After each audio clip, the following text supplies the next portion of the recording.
বাংলা থেকে আসছে ফের ধাক্কা, মমতা অভিষেকের ইস্তফা দিলেন চন্দ্রিমা ভট্টাচার্য। দলের সব পদ থেকে ইস্তফা চন্দ্রিমা ভট্টাচার্যের। রাজ্য সভানেত্রীর পদ ছাড়লেন চন্দ্রিমা।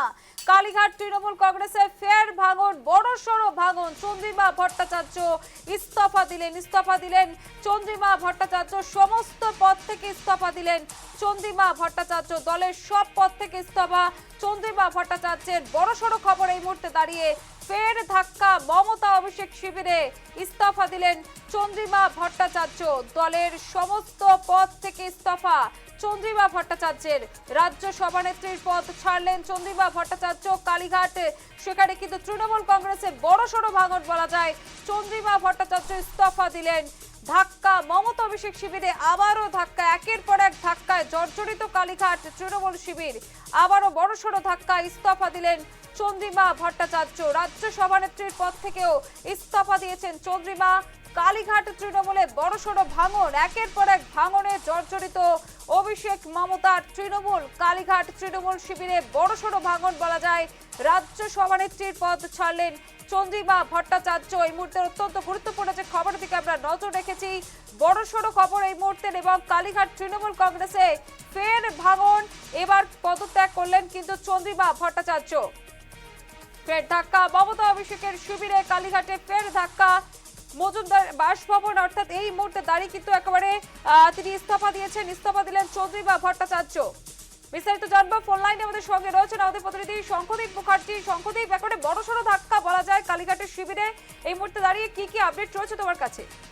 একেবারেই তাই। দেখো, ইস্তফা দিলেন চন্দ্রিমা ভট্টাচার্য এবং মমতা বন্দ্যোপাধ্যায়ের অত্যন্ত ঘনিষ্ঠ একজন তৃণমূল নেত্রী ছিলেন, তিনি বিধায়ক ছিলেন, তিনি মন্ত্রী ছিলেন, অর্থ প্রতিমন্ত্রী ছিলেন চন্দ্রিমা ভট্টাচার্য যখন মমতা বন্দ্যোপাধ্যায় সরকার ছিল সেই সময়।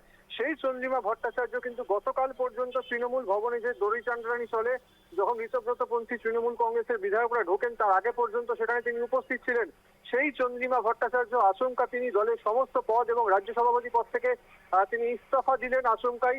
সুতরাং বলাই চলে, যত দিন গড়াচ্ছে তত কিন্তু মমতা বন্দ্যোপাধ্যায় পন্থী তৃণমূল তত একা হয়ে যাচ্ছে। এবং এই চন্দ্রিমা ভট্টাচার্যের যিনি ছেলে রয়েছেন কাউন্সিলর সৌরভ ভট্টাচার্য, যখন ঋতব্রত শিবিরের যারা বিধায়ক তারা যখন কাউন্সিলরদের নিয়ে বৈঠক করেন জাভেদ খানের ক্লাবে, সেখানে কিন্তু সেই সৌরভ ভট্টাচার্যের উপস্থিতি দেখা গিয়েছিল। তখনই একটা জল্পনার সৃষ্টি হয়েছিল, তাহলে কি এবারে বেশিরও হতে পারেন চন্দ্রিমা ভট্টাচার্য। সেই জল্পনা সত্যি করেই কিন্তু এবারে চন্দ্রিমা ভট্টাচার্য তিনি দলের সমস্ত পদ থেকে ইস্তফা দিলেন।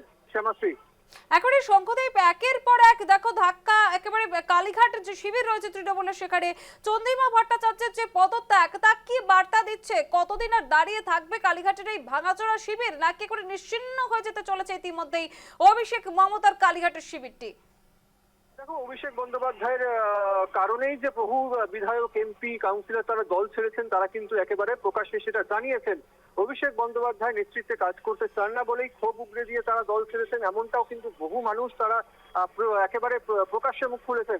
সেই পরিপ্রেক্ষিতে এই চন্দ্রিমা ভট্টাচার্য কিন্তু মমতা বন্দ্যোপাধ্যায়ের অনেক পুরনো সৈনিক বলা চলে।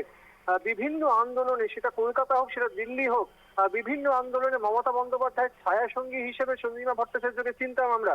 সেই চন্দ্রিমা ভট্টাচার্য কিন্তু এবারে দল ছাড়লেন এবং এটা বলাই যায় কালীঘাটপন্থী তৃণমূল কংগ্রেসের অসম্ভব বড় ধাক্কা একটা। কারণ চন্দ্রিমা ভট্টাচার্য একজন যথেষ্ট সিনিয়র লিডার ছিলেন, তাকে কিন্তু যে সিনিয়র নেতৃত্ব তাদের মধ্যে একজন ধরা হতো এই চন্দ্রিমা ভট্টাচার্যকে।